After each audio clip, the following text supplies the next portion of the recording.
Hello, this is Guy Grant, your Spring Hill, Florida realtor, and I'm coming to you today with some news about interest rates. They are up again. Went up about 12 basis points from 6.65 to 6.73. And I wanted to show you exactly what that might do to a payment. Um, we're going to talk about a $200,000 fixed rate loan for 30 years. Okay. At 6%, it's $1199.10. At 6.5%, it's $1264. So that's about a $65 difference on a $200,000 loan for a 0.5% increase in your rate.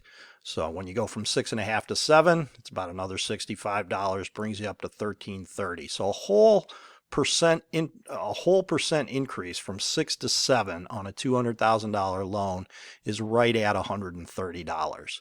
So it stinks, but it's doable, and it's still way better than renting.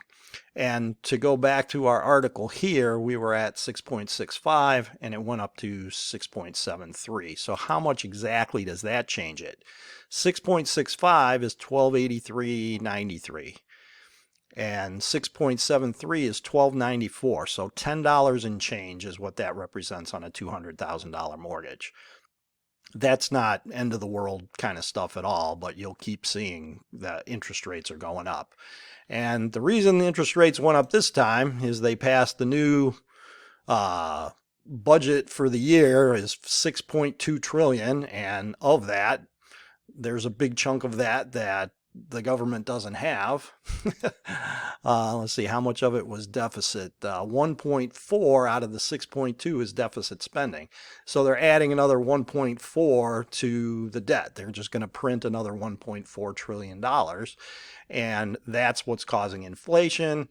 And then so the Fed thinks they have to do something about it. So these interest rates, they're not going to be coming down anytime soon unless somehow the government stops spending money. And what are the chances of that? So I think this is going to be the new normal, somewhere between 6.5% and 7%.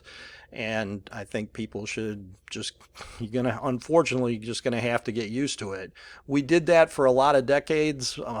Unfortunately, the last 10 years or so, everybody's gotten hooked on very, very low interest rates. Well, there was 20 years that the interest rates ran between 6 and 7.5%, and the economy did just fine. So, I know that's probably not what people want to hear, but that is the truth of the matter. And as long as the government keeps spending money, inflation's going to keep up, and interest rates are going to stay up there. So, but it's still, the bottom line is, it's still a good time to buy a house, because we're not talking about double-digit numbers yet, and hopefully we don't get there.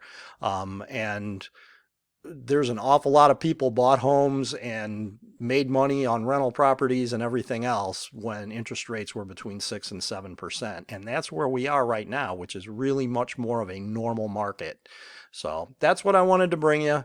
That's where we're at. And if there's anything I can do for you, please get a hold of me. Thanks. Thank you for watching my video. If you want to see all my videos, you can check them out at facebook.com/oneguygrant or on YouTube at youtube.com/@guygrant. Thanks.